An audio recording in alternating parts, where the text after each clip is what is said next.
Bem, eu estou aqui com o ministro Fernando Haddad, nosso ministro da Fazenda. Estou com uma chance da gente poder bater um papo. E eu estava há um tempo querendo bater esse papo, assim, publicamente. A gente conversa de vez em quando. E aí aqui um ponto importante. Eu tenho, assim, um carinho enorme pelo Fernando Haddad, né? Aquele antes de ser ministro. E até diria o seguinte, eu acho que em toda a política tem meia dúzia de pessoas que eu chamaria para tomar um vinho, tomar uma cerveja comigo, e você com certeza é uma dessas pessoas, uma família maravilhosa, você é um cara legal, um cara bacana. E eu estou falando isso tudo antes, para poder te falar o seguinte, Fernando, o ministro Fernando Haddad.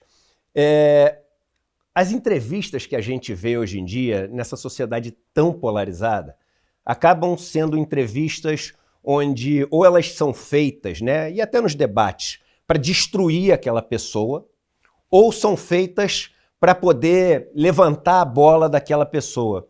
E as pessoas que assistem, elas percebem isso. E isso vai cada vez mais minando a credibilidade das conversas, das entrevistas, e fica aquele negócio de pregar para convertido, falar para sua bolha. Então eu queria usar dessa proximidade que eu tenho de você na pessoa física para ter a liberdade de conversar coisas que eu acho que são importantes a gente trazer à tona. Podemos fazer uma conversa assim? Olha, Edu, primeiro, obrigado pela oportunidade, porque o prazer que você tem é o mesmo que eu tenho em dialogar com uma pessoa aberta como você, que estuda as coisas, que procura auxiliar as pessoas a compreender a complexidade dos problemas que nós estamos enfrentando. Em segundo lugar, dizer que eu sou uma pessoa que vem da universidade, onde as divergências são tratadas com muita naturalidade. Na universidade, as pessoas não convergem em tudo, pelo contrário, o conhecimento ele só se desenvolve quando alguém faz uma observação. Será que é isso mesmo? Será que é por aqui mesmo? E aí a ciência vai dando a sua contribuição. Então, você fique inteiramente à vontade, eu não tenho nenhum tabu de discutir qualquer assunto. Pelo contrário, eu penso que uma entrevista quente, quando a gente fala, quando ela é autêntica, quando ela é sincera, quando ela é honesta intelectualmente, ela só enriquece o debate público, e isso é uma grande oportunidade, porque o Brasil está precisando de debates de alto nível. Nós tivemos 2 eleições pavorosas em 18 e 22, e temos que criar as condições para uma grande eleição, para um grande debate sobre o projeto de país. E eu acho que você é uma das pessoas mais qualificadas para contribuir com esse debate. Pô, maravilha. Então vamos começar, ministro. A gente está falando muito dessa história de aliviar o imposto das pessoas mais pobres e taxar os super ricos. E todo mundo, não todo mundo, mas a maioria parece ser a favor, né? Mas a discussão acaba ficando uma coisa meio abstrata, meio genérica. Você poderia explicar para as pessoas o que faz uma pessoa ser super rica e como essa proposta que está sendo apresentada vai taxar essas pessoas a partir de agora? Eduardo, olha, você acompanha a economia há muitos anos e você sabe que a esquerda, né, ela tem, às vezes, ela sente arrepios quando você ouve falar de ajuste fiscal. E por que a esquerda tem arrepios com isso? Dentre outras coisas, é porque ela sabe que na história do Brasil, ajuste fiscal significa penalizar as camadas mais vulneráveis da população. Então, se eu falou em ajuste fiscal, o nego se apavora. Um cara que é a favor da justiça social, serviços públicos de qualidade, já se apavora. A direita, todo dia, fala em ajuste fiscal, porque sabe que, historicamente, nunca recaiu sobre ela o ajuste fiscal. Por isso que nós chegamos a 800 bilhões de reais de incentivos fiscais para empresários. E nem de longe nós chegamos a isso de benefícios sociais para a população de baixa renda. Então, isso virou um tabu no Brasil. Só que nós não estamos em condição de fazer isso agora. O mundo está muito complicado. Eu propus para o presidente, antes de aceitar o cargo de ministro da Fazenda, quando ele me sondou, eu falei, olha, eu quero te fazer uma consulta prévia para nós remarmos na mesma direção. Eu estou a fim de fazer isso. Eu acho que nós precisamos equilibrar as contas públicas, são 10 anos de déficit primário na casa de 2% do PIB. Isso não vai resolver o nosso problema. Estamos numa armadilha. Só que eu vou preservar o pobre no orçamento. Eu vou pegar e falar, olha, quem é que não está contribuindo? Então, pegar lá o andar de cima, o pessoal do 1% que não paga imposto, e vou fazer em cima deles o ajuste. O presidente vibrou, como você pode imaginar, e falou, não, Haddad, eu quero isso mesmo, sempre tive as contas em ordem, nos meus 8 anos de governo, ninguém pode me acusar de responsabilidade fiscal, você está dizendo que isso é importante para o crescimento, eu vou comprar essa ideia, mas você está me garantindo que você vai preservar o pobre no orçamento, você vai botar o rico no imposto de renda. Eu falei, fechamos um acordo, é por aí que eu vou. Fora as outras reformas, do crédito, da reforma tributária. Não estou falando de tudo que a Fazenda faz, estou falando de um ponto específico, mas fundamental para buscar justiça no país. O que nós estamos fazendo? O presidente tinha a proposta, que não era nova, de isentar até R$5.000 a quem ganha salário. O Bolsonaro prometeu e não cumpriu, ele prometeu e falou, eu quero cumprir. Não vou dar de Bolsonaro aqui, vou cumprir o que eu prometi. E nós, então, começamos a tentar encontrar a maneira de financiar essa renúncia, porque você está abrindo mão de 30 bilhões, você precisa de 30 bilhões para equilibrar. E nós percebemos que 141 mil brasileiros, ou seja, estamos falando de 0,1% da população, né? Nós temos 200 milhões. 140 milhões seria 0,1, exatamente. A ordem de grandeza é a ordem de grandeza é menos de 0,1%. Se pegar quem está no mercado de trabalho, então nós estamos falando de 0,1% da população, tinha rendimentos na casa de 1 milhão por ano e não pagavam sequer 10% de imposto de renda, que é o que uma professora de escola pública paga, é o que um policial militar paga, é o que uma enfermeira paga. Né? Paga até mais. Paga 10, 11, 12, 13, 15%. Isso. Quem está lá em cima chega a pagar uns 20 e poucos, se a alíquota de 27,5 pega um pedaço grande do salário. Não é lá em cima, não. O cara já de classe média paga 21, 22. Isso. Agora, o problema é que a partir daí, da classe média, a curva, a alíquota, começa a cair. E chega nessa casa de renda a 2,5% de alíquota média. O que nós propusemos? Na minha opinião, a equipe muito engenhosa falou assim, vamos pedir para esse cara que está pagando 2,5% de alíquota e que ganha mais de 1 milhão por ano, para completar 10%. Completar. Quer dizer, se ele paga 5, vai pagar mais 5. Se ele paga 2, vai pagar mais 8. Se ele paga 10, não vai pagar mais nada. Mas só de completar 10, dá os 30 bilhões necessários para isentar 10 milhões de brasileiros e reduzir o imposto de outros 5 milhões que ganham de 5 a 7 mil reais.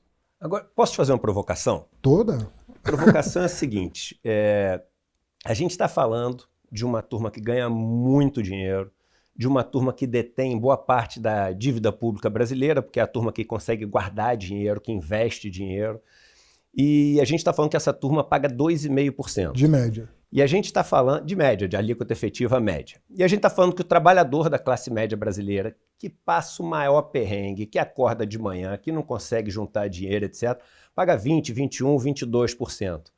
Por que a gente diz que a gente está fazendo justiça botando o cara para pagar 10%? Por que esse cara não tem que pagar 22%? Por que esse cara não tem que pagar 27%? Por que a gente luta pelos 10%? É isso que às vezes eu fico meio indignado, falando assim, esse cara ainda vai reclamar que está pagando menos do que o trabalhador. Você entende qual é a minha assim, indignação quando a gente busca os 10%? Eu falo assim, não, se é para ser justiça, esse cara tinha que pagar a mesma coisa que um professor paga. Você tem toda a razão.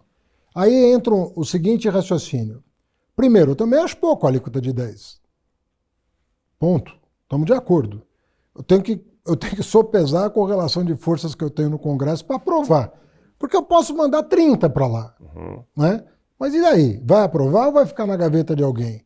Então, o Brasil precisa dar os passos necessários para ir buscando. Nós estamos abrindo uma nova avenida, uma nova seara de trabalho que nunca foi aberta nem pelos nossos governos. Eduardo, o que deveria nos chocar também é o seguinte, nós estamos no 5º governo do PT. Nós podíamos ter feito isso no primeiro. Então eu estou botando o dedo num vespeiro que meus antecessores de direita, de esquerda, não botaram a mão nesse troço. Então, primeiro dizer isso. Concordo, mas nós temos que ir mudando a mentalidade da elite brasileira. Temos que mostrar para eles que o Brasil é viável como nação. Isso aqui não é um território extrativista, que o cara tira tudo, leva para fora, manda a família, leva o patrimônio e vai embora. Isso aqui é uma nação viável. Eles precisam entender isso. Então tem uma questão pedagógica em relação à elite brasileira, que é mudar a mentalidade da elite, deixar de ser extrativista e ser produtivista.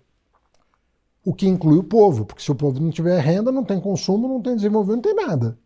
Tem que educar, tem que abrir a universidade. Eu, quando fui ministro da Educação, eu bati nessa coisa. O pobre tem que estar na universidade pública. Só tinha gente de classe média e classe alta na universidade pública. Quando eu fui estudante. Hoje não, você tem uma diversidade na universidade pública. Nós fizemos, entre aspas, distribuição de renda, dando vaga para quem é de escola pública. E aumentando muito as vagas, que as universidades viveram uma expansão inacreditável durante os governos Lula.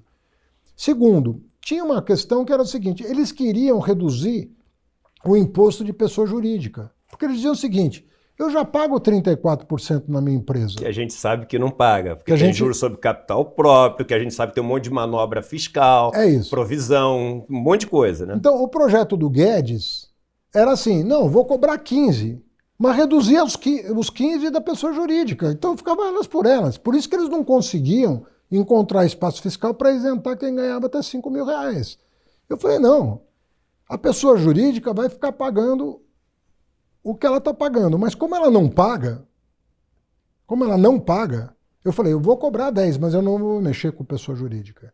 Agora, se você pagar os 34, você pode continuar isento nos dividendos.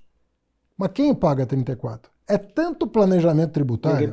Ninguém paga. Não, 34, é tanto planejamento tributário que quando você vai ver ali, no frigir dos ovos... A alíquota efetiva média paga pelos bancos, efetiva, é de 14%. É isso. Então, o que nós fizemos?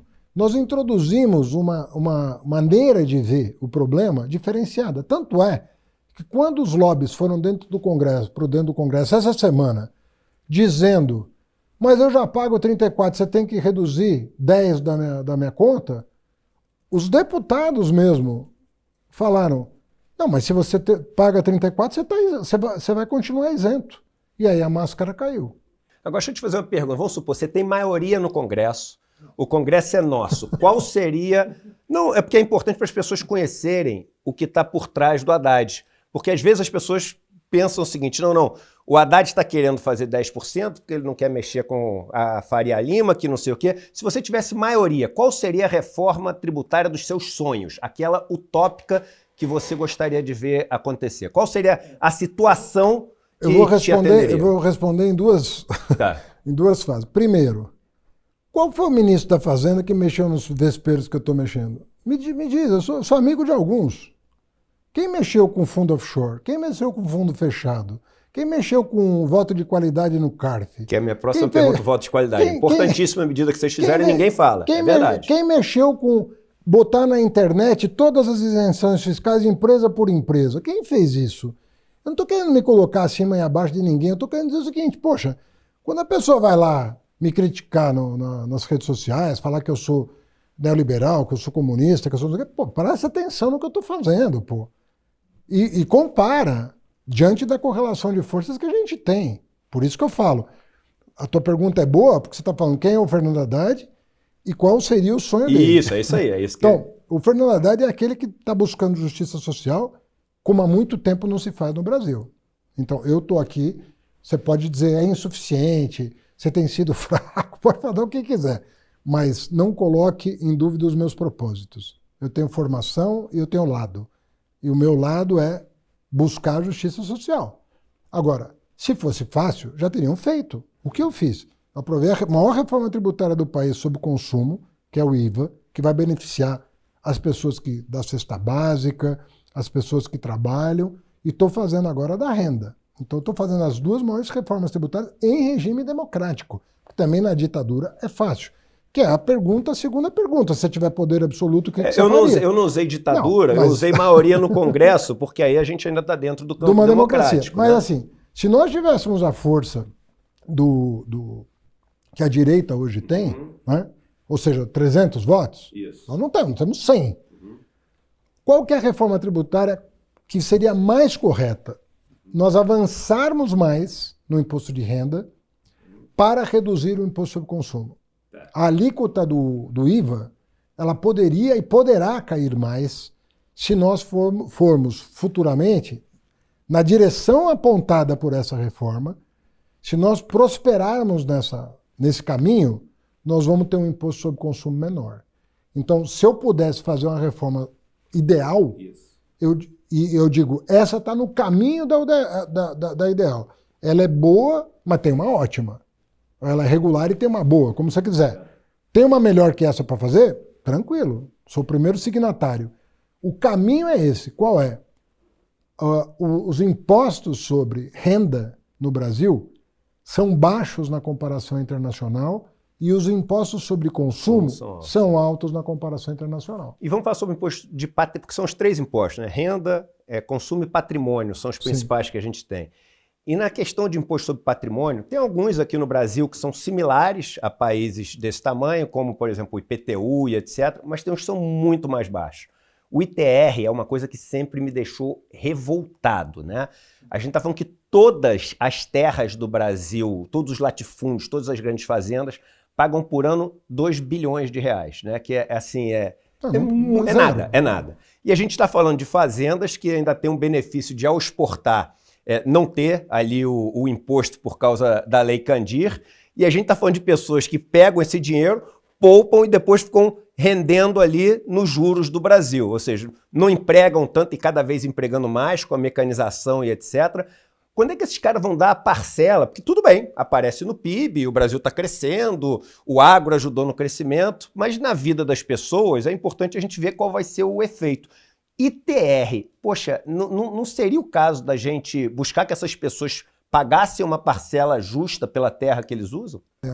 Uma coisa. Bom, primeiro vamos falar do que é imposto sobre patrimônio. Ele tem duas naturezas, né? Uma pela propriedade, né? Uma das coisas que indignava muito as pessoas é que um carrinho, por mais barato que fosse, pagava lá 4% de IPVA, e um jatinho, uma embarcação, um iate, 0.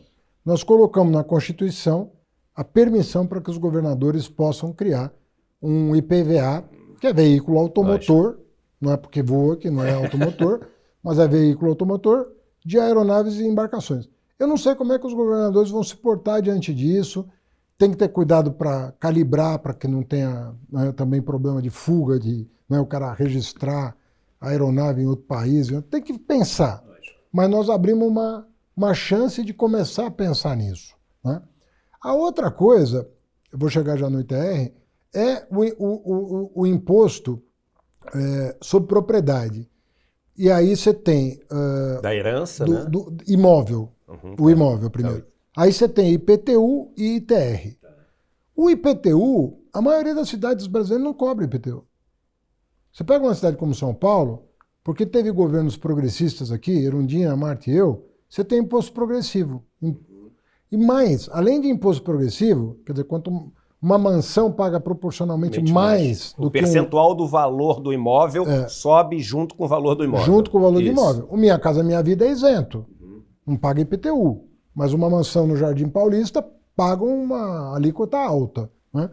E mais, tem uma outra coisa que nós fizemos aqui que os governos que me sucederam abandonaram, que era o IPTU progressivo no tempo, cuja alíquota podia chegar a 15%. Ou seja, eu tenho um prédio abandonado, eu vou cobrando o IPTU progressivo no tempo, à medida que o tempo passa, a alíquota vai subindo, para o cara dar uma função social para aquilo.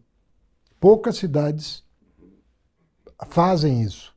Então, já existe legislação hoje no Brasil para cobrar IPVA de jatinho e embarcação, já existe legislação para IPTU progressivo, já existe legislação para IPTU progressivo no tempo, para cumprimento de função social da propriedade. Então já tem, as pessoas não fazem. O prefeito às vezes fica cheio de dedo para tocar nesse assunto. Às vezes o prefeito é o maior proprietário. Às vezes o prefeito é o proprietário. Então vamos por aí. Segundo lugar, o ITR, ele foi em parte municipalizado, porque teve uma lei lá atrás, é como se o ITR fosse o IPTU do campo, mas sob jurisdição do prefeito.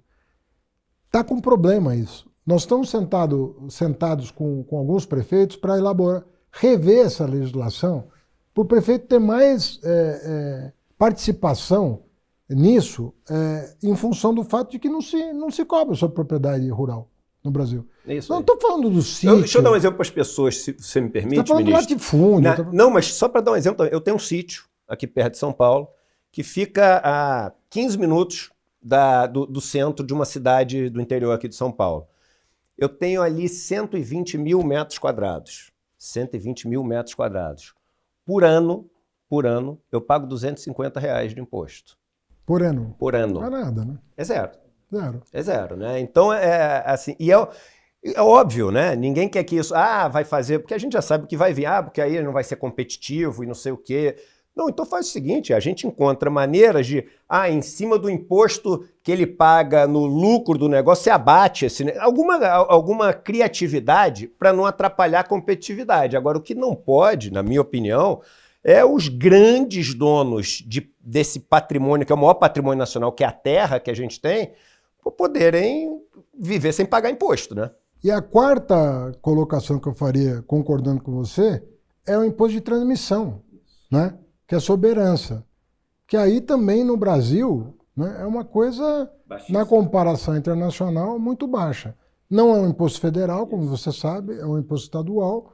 A Constituição não, a resolução do Senado permite a cobrança até 8%, e poucos estados atingiram esse percentual. Tem muitos A discussão estados... é trazer para 0,5% de isso. alguns estados. Aqui em São Paulo, né, os governos de direita sempre tentaram trazer esse negócio para ali perto de zero. Então, os governadores prefeitos e governadores têm muita dificuldade em lidar com impostos sobre propriedade, porque não é uma pauta que não querem enfrentar. Você vai mexer com gente poderosa e você prefere bater na porta da União e pedir dinheiro para a União, prefere aumentar o FPM e FPA, prefere...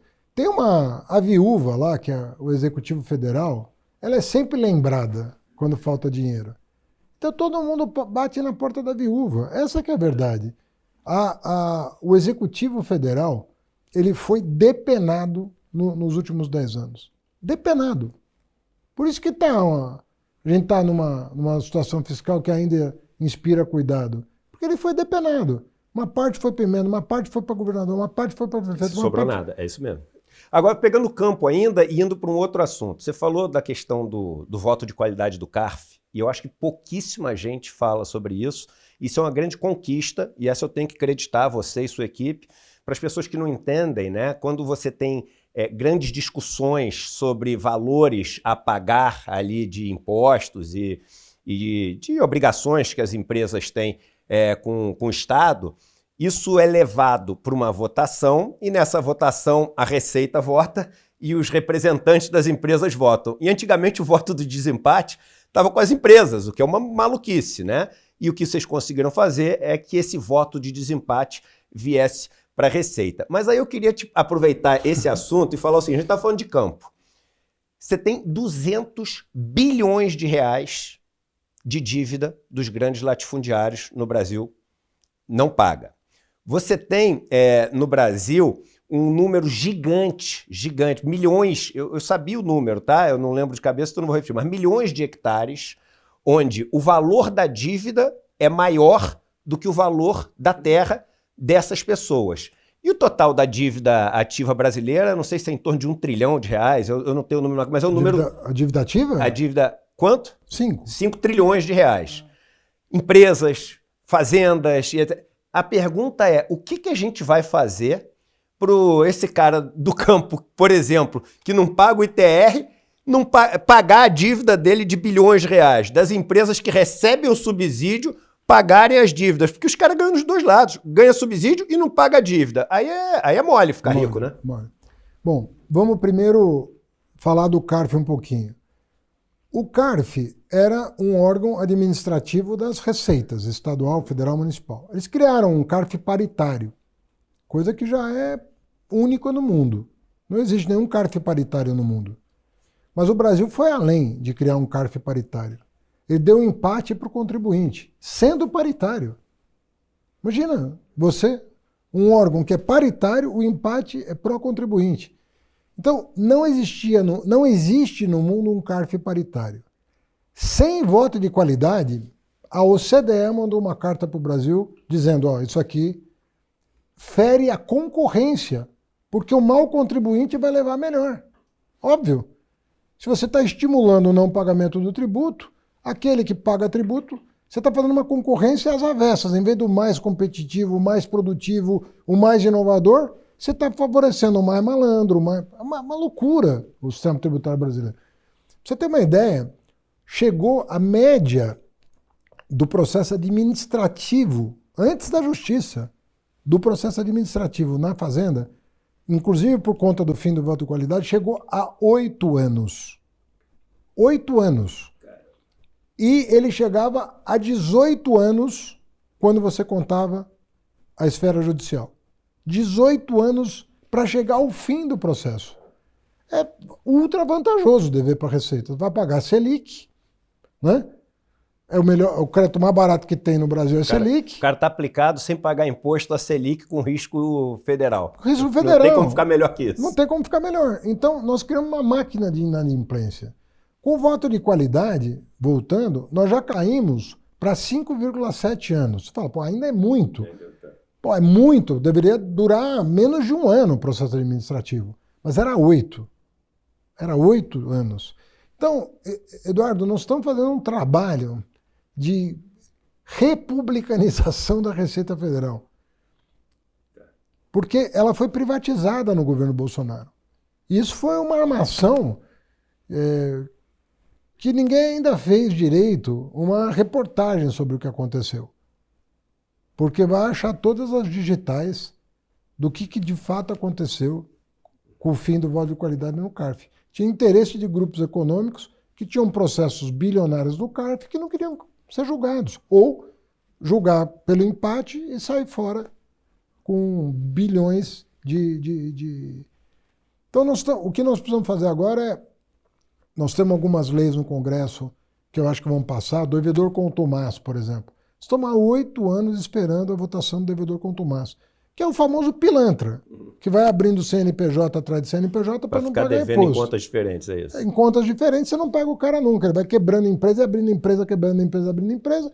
Como no Brasil não tem crime tributário que dá cadeia, o cara faz isso e depois, quando junta uma porção de dinheiro, vai embora para o Brasil. Eles estão falando que o meu tempo está acabando. Não, mas o Eduardo aqui tem crédito. Estão botando pressão ali, mas eu tinha mais uma perguntinha. Posso fazer mais uma? Mais duas. Tá, porque é um assunto que me é muito caro, ministro, muito caro. E até porque eu mergulhei de cabeça e tenho conhecido muito essa realidade além dos números, na história de vida das pessoas, que é a questão das bets, né? Isso virou uma epidemia muito trágica no Brasil. A gente tem quase 10 milhões de pessoas que têm sintomas de vícios no Brasil. A gente tem, para mim esse é o pior número, né? 60% das pessoas são até 39 anos de idade, são pessoas mais jovens, um número grande de pessoas está adiando ali a sua formação. E a gente, depois de legalizar, né, a questão das bets e regular a questão das bets, esse negócio continuou subindo num ritmo absurdamente alto. E aí tem até uma questão importante. Tem um estudo da Universidade da Califórnia de San Diego, da UCSD, onde eu estudei por acaso, que eles ficaram durante 7 anos analisando a situação dos Estados Unidos depois que legalizou. E o ticket médio, o valor médio apostado por pessoa, cresceu quase 400%. O valor porque é como se as pessoas tivessem uma chancela de que aquilo é uma coisa legal para fazer, né? Legal no sentido jurídico e legal no sentido de que, poxa, vale fazer o negócio. E aí a pergunta a gente tem 2 tipos de apostas no Brasil. As esportivas, que são em torno de 20%, essas online, apesar da gente, né, é a que a gente mais vê, mas aquelas dos cassinos online, isso é uma roubalheira total, porque a gente não sabe nem como é que é o sistema que o cara fez, então você fica perdendo na roleta e nunca ninguém vai ter como conferir, e isso é dinheiro que está saindo para outro país. Será que não valeria a pena proibir esses cassinos online que a gente não tem o menor controle e é só perder dinheiro para ficar no botãozinho e as esportivas fazer uma super regulação, como a gente faz com cigarro, porque o que me incomoda quando a gente fica falando só vamos aumentar o imposto, é primeiro a gente passar de alguma maneira a ficar dependente das bets, como as pessoas dizem que o futebol virou dependente das bets. Sim. E segundo, por exemplo, se a gente for arrecadar 12 bi, mas se o povo pobre ano passado perdeu 30 bi, então é quase como se a gente estivesse fazendo uma arrecadação em cima do dinheiro do povo pobre. E esses caras conseguem comprar todo mundo, é propaganda em tudo que é lugar, é editoriais, é tudo. E a pergunta é como é que a gente vai combater isso? Porque isso é um problema muito grande e acredito até da nossa economia, né? Eduardo, você tem toda a razão em tudo que você está falando, tudo. Eu cheguei no Ministério da Fazenda com uma epidemia posta. Isso. E pior que isso, os caras ficaram 4 anos sem regulamentar publicidade, ficaram 4 anos sem cobrar imposto de bet. Foram mais de 40 bilhões de reais de subvenção, que foi tudo para fora. Compraram cripto, compraram dólar por fintech e tal, mandaram tudo para fora. Esse dinheiro sumiu do Brasil. E diante do caos que estava, nós falamos, vamos botar isso dentro de um sistema informatizado para eu saber o que está acontecendo. Eu não tinha nenhuma noção do que estava acontecendo, né? Hoje eu sei, e é uma desgraça. O que está acontecendo é uma desgraça. Então, o que nós vamos fazer agora? Passados 6 meses que o Estado finalmente se apropriou das informações, nós vamos levar para a mesa do presidente, né, os dados e tratar isso como um problema de saúde pública sério, um problema sério. Então nós vamos ter que ver, primeiro, a publicidade disso. Você sabe que bebida e cigarro tem uma publicidade ultra restritiva. Até outro dia não tinha. Fórmula 1 tinha, acabou. Outra coisa, essa questão dos jogos de azar e da aposta esportiva. Vamos diferenciar, não vamos diferenciar? Outra coisa, fintech que está servindo de veículo para bet ilegal. E muitas vezes lavando dinheiro, bet mais fintech igual a lavagem de dinheiro. Exatamente. Nós já estamos informando o Banco Central das fintechs que estão servindo de veículo, possivelmente para o crime organizado. Isso. Ou para lavagem de dinheiro, ou para coisa pior, né?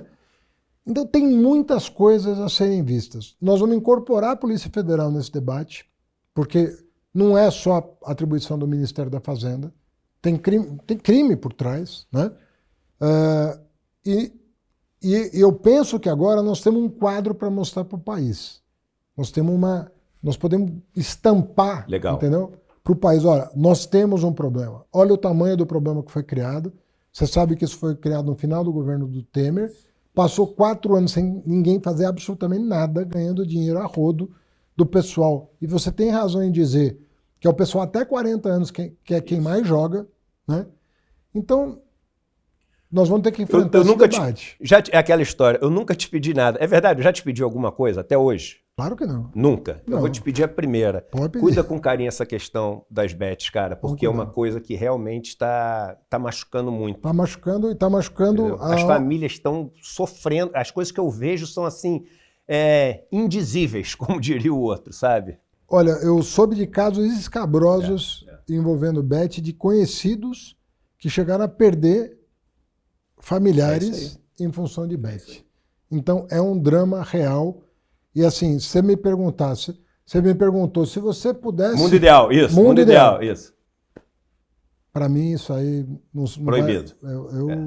Se for possível, é que tecnicamente é muito difícil você bloquear... Não, mas assim, dá... É uma coisa... Se fosse aparecer um projeto na Câmara Federal, continua ou para? Proíbe. Eu apertava o botão do para. Não tem arrecadação que justifique essa roubada que nós chegamos aí. É muito ruim o que está acontecendo. Muito mesmo. Beleza. Como o pessoal aqui já apertou o botão do pare também da entrevista, eu queria te agradecer esse tempo, agradecer, cara, a sinceridade e a liberdade de poder conversar com você, ministro da Fazenda, com essa franqueza assim. E repetindo, você é um dos caras que eu chamaria para tomar um vinho, que é um dos caras bacanas que tem nesse mundo da política. Valeu. Obrigado. Dia 27 de julho, eu vou anunciar para vocês o novo e revolucionário capítulo do ICL. As universidades vão entrar em pânico. As empresas de streaming vão perder o sono. As empresas de educação não vão saber o que fazer. E o povo brasileiro vai celebrar de alegria, porque vem aí o projeto mais revolucionário que já foi apresentado até hoje no campo da educação, jornalismo e entretenimento. Vocês não podem perder esse anúncio. Você e sua família vão poder eternamente fazer parte desse novo ICL.